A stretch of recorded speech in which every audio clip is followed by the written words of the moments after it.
Vamos para a nossa quarta decisão do Supremo, proferida também nesse ano de 2023, né? A referente ao ISS, essa decisão, vocês sabem, né? Quem me acompanha nas redes sociais sabem que quando sai uma decisão muito importante, eu faço logo uma live para atualizar todo mundo rapidamente, porque tem gente que vai fazer prova logo depois e as bancas se atualizam muito rápido. E todo mundo viu que eu fiz uma ou duas lives em que esse assunto foi tocado, também resolvi questão de prova e lembrei disso. E toda vez que eu falo desse assunto eu fico meio triste, né? Meio triste com essa decisão do Supremo. Porque o que é que acontece? Existem alguns serviços cujos prestadores, a empresa grande que presta o serviço está sediada em São Paulo ou em outros municípios grandes, mas principalmente São Paulo. Aqui ganha destaque, por exemplo, o caso de planos de saúde, serviços de arrendamento mercantil que o Supremo considera como serviço, certo? O famoso leasing, além de cartão de crédito, débito. Aí o que é que acontece? Essa ideia de dizer, usando a regra que está na Lei Complementar 116, que o imposto pertence ao município, o ISS, em que está o estabelecimento prestador, faz com que haja uma grande concentração da arrecadação do ISS em São Paulo e em outros municípios grandes, certo? Principalmente São Paulo. Mas vejam, esses planos de saúde têm clientes no Brasil todo. Assim como tem clientes no Brasil todo, tem essas instituições financeiras com seus cartões de débito e crédito, com suas operações de arrendamento mercantil. Havia uma discussão, por exemplo, se o cara está no Recife, chega num feirão em Olinda, faz um contrato de arrendamento mercantil com o representante do banco que está lá, o cara tira cópia dos documentos, manda, né, via fax lá em São Paulo aprova, mas a regra é uma concentração de arrecadação em São Paulo, principalmente em São Paulo. Aí o que é que aconteceu? Veio ao mundo a Lei Complementar 157, deixa eu voltar aqui, de 2016. E essa Lei Complementar colocou que vai ser competente o município em que está domiciliado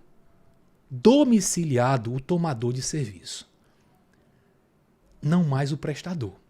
Então o ISS passaria a ser dividido por todos os municípios do país, diminuindo as desigualdades. Todos, né? Acabaria a situação esdrúxula do ISS, do plano de saúde, do cara que está lá em Manaus, ser pago lá para São Paulo. Então, os municípios comemoraram. Foi uma grande batalha para conseguir a aprovação dessa lei complementar. Mas o Supremo disse que essa lei complementar não tinha densidade normativa suficiente. Quem é o tomador de serviço? Qual é o domicílio exatamente que vai ser utilizado? Domicílio fiscal, domicílio eleitoral, domicílio civil? Isso aí não ficou muito claro. E como é que seria feita a arrecadação disso daí? Veja, a empresa em São Paulo, se agora vai recolher ISS para o local que está domiciliado o tomador, vai recolher para os municípios todos do Brasil.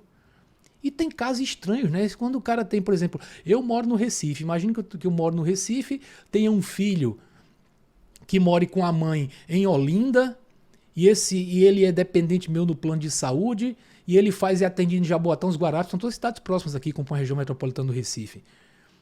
Um serviço é prestado lá por uma prestadora de São Paulo, qual o domicílio do tomador, o hospital também é tomador de serviço. Existiam discussões.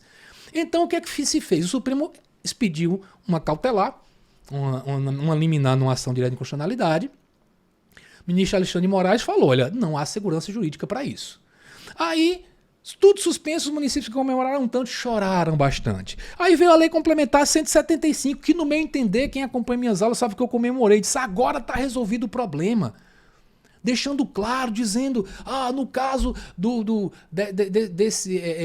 de plano de saúde, tem dependente, vai ser o domicílio do titular do plano, o titular do cartão, mesmo que o cartão tenha adicional. Tá? Então, trouxe várias soluções, inclusive criou uma coisa maravilhosa, que foi um portal para o cumprimento de obrigações acessórias do ISS, porque o cara lá em São Paulo cumpriu obrigações acessórias em vários municípios, pagar tributo para vários municípios, então criaram um portal maravilhoso para simplificar tudo aquilo dali.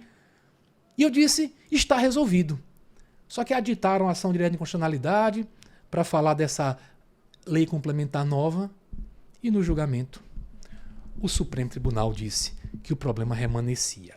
Não há um conceito seguro de domicílio, continua sem dizer exatamente onde é que é o domicílio. Então, manteve, declarou inconstitucionais as duas leis, a 157 e também a 175, agora em julgamento de mérito mesmo, declarou inconstitucionais.